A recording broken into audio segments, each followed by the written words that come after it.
All right, let's go. Here we have a live view of what it looks like to be proven right for the 74th time this month. On the other end, libtards are at home claiming, "You can't keep getting away with it!" Meanwhile, Zelensky is working on his new moves. Michelle Obama is physically turning into Al Sharpton.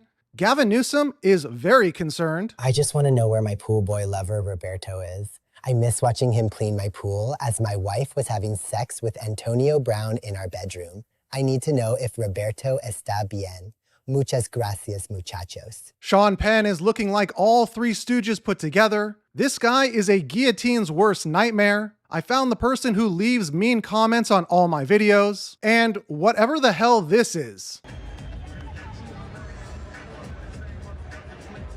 I have a message for all of you who may be thinking about coming over to the right side. I'ma leave the door open. It's obviously your choice, but just remember that one thing continues to reign true. So you know by now that on this channel, I do my best to answer all your burning questions. Trust me on this one, it's the dick. And if DEI is a good thing, why do people get upset when you call them a DEI hire? This is the best question I've ever been asked. What is the appropriate face to make when you've been preparing to be president your whole life and you lose to a guy who picked up politics as a hobby? Should handjobs be renamed to beef jerkies? Why does Stevie Wonder wear a watch? And an interesting take from Whoopi Goldberg. And insurance companies who you pay, I pay into my insurance, you pay into your insurance. I don't understand. If I don't go to the hospital for a whole year, where's my money? But after seeing Whoopi leave the set of The View, I beg you, please go to the doctor. Some thoughts on the potential new mayor of New York. Do you think that this person is a patriot or a traitor? That dude's a fat. Why do you say that? I mean, just look at him. He's a communist. This guy wants government-owned grocery stores. If you support government-owned grocery stores, then you're a fucking Tell me an instance where the federal government has ran a business or done something better than an American citizen. This guy isn't even an American citizen. He was born in Uganda. He came here 8 years ago and he wants to be the mayor and he wants government-owned grocery stores. If you walk into a CVS, you have to ring a bell to unlock the toothbrushes. If this guy becomes mayor, you're going to have to ring a bell to unlock the Tic Tacs, to unlock the Coca-Cola. Everything's going to get stolen. Everyone's going to go out of business. The country's already ruined, but it's going to be even more ruined if this slimy little rat wins. I say vote Eric Adams, deport this guy back to wherever the he came from. If this guy gets elected, we can say one thing about New Yorkers with 100% absolute certainty. They don't know what the fuck they're doing. They don't know what the fuck they're doing. David Schwartz with some insights into what's coming next for Ripple and XRP. The idea that institutions can build things that are very strictly, very tightly regulated, things like portfolios of traditional loans that are heavily regulated, but they can interoperate with DeFi systems. So, for example, you might have a regulated lender who issues very traditional real estate or commercial loans, and then you might have tokenization of that debt that then anyone can hold in a purely DeFi system.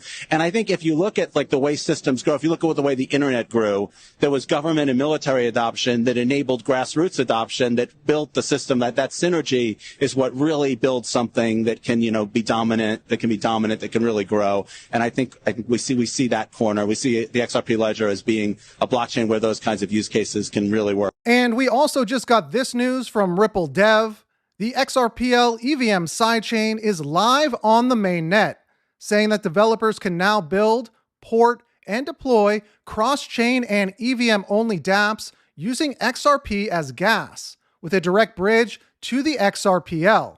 The XRPL EVM sidechain brings Ethereum programmability to the XRPL's trusted foundation. And we also see that the SEC acknowledges the amendment to convert Grayscale Digital Large Cap Fund into an ETF covering BTC, ETH, XRP, Sol, and ADA. Man, we have come a long way from the old regime at the SEC. Hillary Clinton told me that I dedicated my life to cryptography, and that would be the best way to stay in the way of any Bitcoin ETF.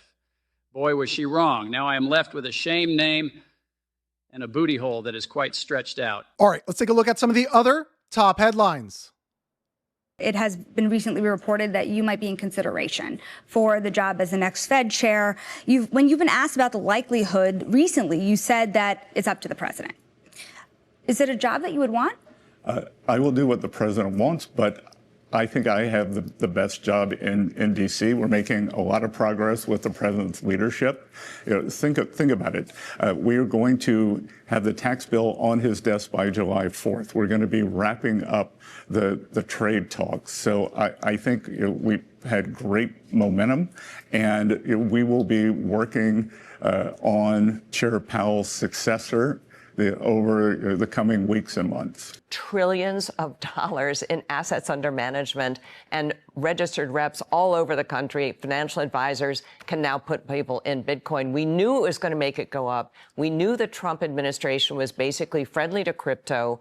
This was such an inevitable move. That's why it's gone higher now. That's probably why it's going to continue to go higher, because Bank of America, for example, the biggest bank, has not yet made that decision, and they are bound to. $1.5 million worth of cocaine washes ashore on an Alabama beach, prompting one happy beachgoer to say, "I'm here.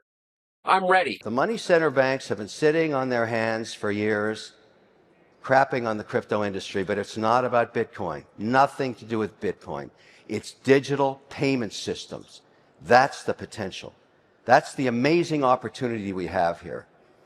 Now, the reason that will be important and why we'll get price appreciation on Bitcoin is the minute that happens, it will signal the move to the next act, the Market Infrastructure Act. And why that matters to everybody in this room is we will finally determine, is Bitcoin a commodity or a security? And when that is determined and regulated, Katie bar the doors, $1 trillion will come and index that asset. Let's all hope that happens while we're all alive here. A new warning on packs of cigarettes that is sure to deter pregnant mothers. Crypto czar David Sachs says July will be a big month, with a bill signing for Genius and clarity going to the Senate. I became a fan of crypto, and to me, it's an industry. I view it as an industry, and I'm president. And if we didn't have it, China would, or somebody else would, but most likely China. China would love to. And we've dominated that industry. It's a big industry, by the way. In fact, when the stock market went down recently, crypto and Bitcoin and all of that went down much less than anybody else as a group. And we've created a very powerful industry, and that's much more important than anything that we invest in. We invest in it, but really that was an industry that wasn't doing particularly well. I got involved with it a couple of years ago, and before the second term. I got involved before I decided to run. I only decided to run because I saw what was happening, and Biden was incompetent, and the administration was crooked and incompetent. And I was in Bitcoin then, not knowing if I was going to do it a third time. So it's become amazing. I mean, it's the jobs that it produces. And I notice more and more you pay in Bitcoin. I mean, people are saying it takes a lot of pressure off the dollar, and it's a great thing for our country. So I don't care about investing. You know, I have I have kids, and they invest in different things. They do believe in it. But I'm president, and what I did do there is build an industry that's very important. And, you know, if we didn't have it, China would. Rumors circulating that Mattel is toying with the idea of releasing the liberal Barbie. We just signed with China yesterday, right? Just signed with China. We have everybody. We're not going to make deals with everybody. Some we're just going to send them a letter, say, thank you very much. You're going to pay 25, 35, 45%. This is what leadership looks like under President Trump. We've got peace deals, we got trade deals, we got tax deals. And in dealing with the world's second largest economy, we approach each other with mutual respect. President Trump set the table with a very important call with party chair Xi. They have a very good relationship. The wordsmith John Kennedy on the big, beautiful bill. We have cussed and discussed and rediscussed. The jackassery has to stop. And this is huge news for anyone who holds crypto. The one big, beautiful bill includes provisions that could impact Bitcoin and other digital asset taxes. Specifically, it proposes eliminating capital gains tax on Bitcoin transactions under $600, aiming to treat small crypto transactions as tax-free to encourage everyday use. There's also mention of ending double taxation on crypto mining and staking, which could reduce tax burdens for miners and stakers. One of Trump's top crypto advisors, David Bailey, suggests a 75% chance of these crypto tax reforms being included in the big, beautiful bill. However, the bill's final details are still subject to change, as last-minute amendments have been noted, and it's not yet fully passed. To me, capitalism at its core, what we're talking about when we talk about that, is the absolute pursuit of profit at all human, environmental, and social cost.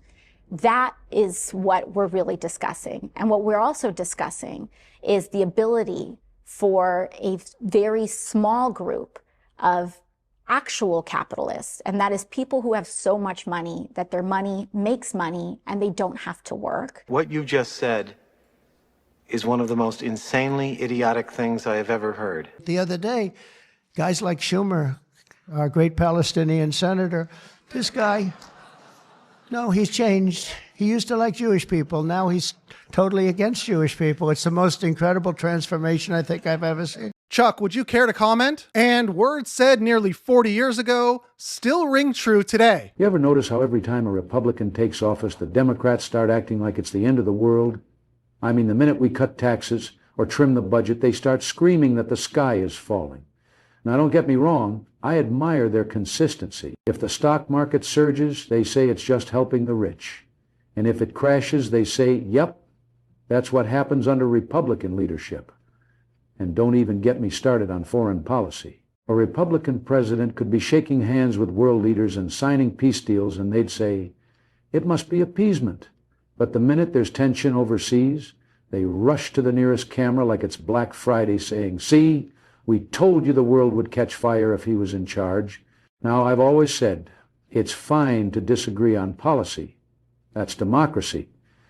But if your best shot at winning is hoping the American people lose, well, maybe you're in the wrong country. So you know I'll be watching, and I'll keep you updated with any new information. During these crazy times, it's important to remember the words of Ludwig von Mises, who said, socialism is an alternative to capitalism in the same way that potassium cyanide is an alternative to water. In a world where authenticity is your own personal currency, always beware of imposters. Lord, I'm Danny. What are you doing? Oh, I'm just picking up trash off the floor. What do you think about the rent prices? Rents have become astronomical and are pushing everyday hardworking Americans out of their homes. What's your message to the Indian community? The rent prices are way too high.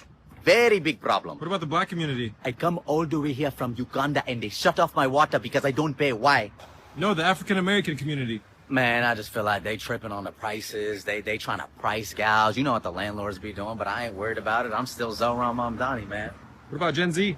So I understand it's not about the rent increases, but it's the feelings associated with the rent increases. And therefore, we're going to give them free therapy. If you're expecting a new child, please remember to consider what their name will be spelled backwards. That's definitely top shelf advice from Marlana. To anyone who is in need of a haircut, here are a few options you may want to consider. And if you have a couple more minutes, you may also like this video right here, Top Reasons that the Crypto Market is About to Explode. Until the next time, be safe.